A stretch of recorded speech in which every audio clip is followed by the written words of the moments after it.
তাহলে অবশেষে রাজশাহী চলে আসলাম না? হ্যাঁ, রাজশাহী চলে আসলাম। আজকে কি কারণে রাজশাহী আসলাম? আজকে সোনিয়াপুর পা লাগানো হবে এবং 2 পায়ে হেঁটে বাড়িতে যাবে। সোনিয়াপুর তো 1 পায়ে আসছিল, হ্যাঁ আজ 2 পায়ে বাড়িতে যাবে। দর্শক আপনারা কি রেডি আছেন? বড় ভাই কিন্তু আজকে বড় একটা ধামাকা দিতে চলেছে। এটা খরচ লাগলো কত? 1,76,500। আর দর্শকরা কি রেডি আছে? অবশ্যই অবশ্যই। আপনি কি রকম এক্সাইটেড আছেন? কারণ একটা ভালো কাজ করতে পারলে এবং সেই ভালো কাজটা যদি সাকসেসফুল হওয়া যায়, এর থেকে আনন্দ আর কি হতে পারে। দর্শক এখন কিন্তু সোনিয়াপুর বাড়াবে নাকি ভাইয়া? হ্যাঁ হ্যাঁ, দেখুন। আচ্ছা, এই দেখেন আসেন আসেন আসেন, এই যে সোনিয়াপুর বাড়া আছে। আসসালামু আলাইকুম আপু। আপু কেমন লাগতেছে? কথা বলো। জি ভাই, অনেক ভালো লাগতেছে। কারণ হচ্ছে শাহজাহান ভাইয়ের জন্য আমি 2 পায়ে হাঁটতে পারতেছি। ওই ভাইয়ের জন্য আপনারা সবাই দোয়া করবেন।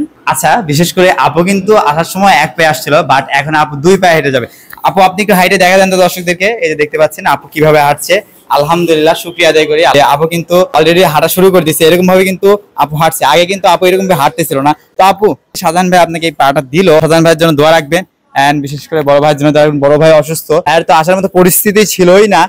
ভাইয়া আসছে খালি একটা কারণে, যে আমানতটা ঠিক রাখার কারণে। পাবনা থেকে যে রাজশাহী এসে সোনিয়াপুর পাটা লাগানো হয়ে গেল, এটাই অনেক বড় কিছু। আলহামদুলিল্লাহ। এখন কেমন লাগতেছে? আপু তো এখন 2 পায়ে হাঁটবে। এখন আমি খুব আনন্দিত, খুব খুশি বেটা। আল্লাহ অনেক অনেক ভালো রাখে। দোয়া রাখবেন সেই সুদূর পাবনা থেকে এসে যে সোনিয়াপুর পাটা রাজশাহীতে লাগানো হলো। আসলে এটা কখনো সম্ভব না, তারপর হয়ে গেছে হঠাৎ করেই, মানে সবই মানে ভাগ্য। খুব ভালো রাখে। আচ্ছা, এই যে সোনিয়াপুর যে 1 পা নেই, গ্রামের মানুষ কোনো কিছু বলে না? হ্যাঁ বেটা, মেলা কিছু বলছে। নেংড়া মানুষ করছে, কি জন্য ফেলা দিবি? ও মানুষ করে কি করবি? ও মানুষ করলে বিপদ, কি জন্য বাচ্চা রাখছে। তারপরে আপনি সোনিয়াপুকে মানে বড় করছেন? বড় করছি মানে আমার আরো 2টা সাল আছে, আর তার চাওক বেশি ভালোবাসি। এখনো আমার জীবনে চাওক বেশি ভালোবাসি। কি বাচ্চারা কি বলছেন? কইতেছে এগুলি মানুষের গেলে সময় নষ্ট, এগুলি মানুষের বাঁচে লেওয়া যাবে না, নিয়ে যাবে না। আপনারা অন্য বাসে আসেন। পরে ওই তারপরে দিন আবার যাইতে লাগছি, ওই বাসারাই আবার দাঁড়া করছে আসেন। বলছে কালকে আপনি নিলেন না, আজকে আপনি বাসে তো চড়বো না, যদি হাইটে জ্বালাকে যাবো আপনি বাসে চড়বো না। দর্শক, আমাদের সমাজে এখন সোনিয়াপুর মতো অনেক মানুষ আছে, অনেক ছেলে মেয়ে আছে যারা আমাদের মতোই, বাট তারাও যে মানুষ, তারাও যে আমাদের মতো চলাফেরা করতে পারে, তাদের যে মন আছে, মানসিকতা আছে, বাট আমরা এটা ভুলে যাই।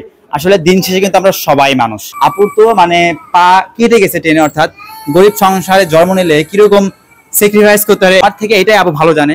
পারিবারিক যে চাপটা, সব আমার থেকে ভালো আপু বলতে পারবে এটা। আসলে ভাই, আমার জায়গায় যদি অন্য কোনো বাচ্চা হতো, সে কিন্তু পড়াশোনা করতো না, রাগাইতো না। আমি খালি আমার মায়ের মুখের দিকে তাকাই, ভাই আমি এত দূর আসছি। আমি বলবো সোনিয়াপুর মতো অনেক মানুষ আছে, অনেক ছোট ভাই বড় ভাইরা আছে যাদেরকে আমরা দেখে নিচু চোখে দেখি। আমিও মানুষ, সাদা কালা ফর্সা ন্যাংরা খোড়া যাই বলেন, সবাই কিন্তু আমরা মানুষ। দেন আমি বলবো সোনিয়াপুর মতো অনেক মানুষ আছে যারা আমাদের বাংলাদেশে চলাচল করে।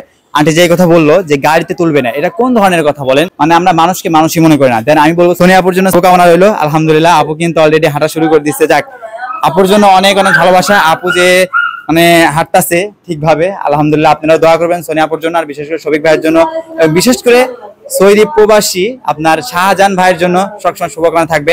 কারণ ভাইয়ের জন্য এত দূর আসা সম্ভব হয়েছে, সবকিছু করা সম্ভব হয়েছে। তো যাই হোক আপু, আপনার জন্য শুভকামনা রইলো। আপনি আরো এগিয়ে যান, আপনার স্বপ্ন পূরণ হোক, এইটাই প্রত্যাশা।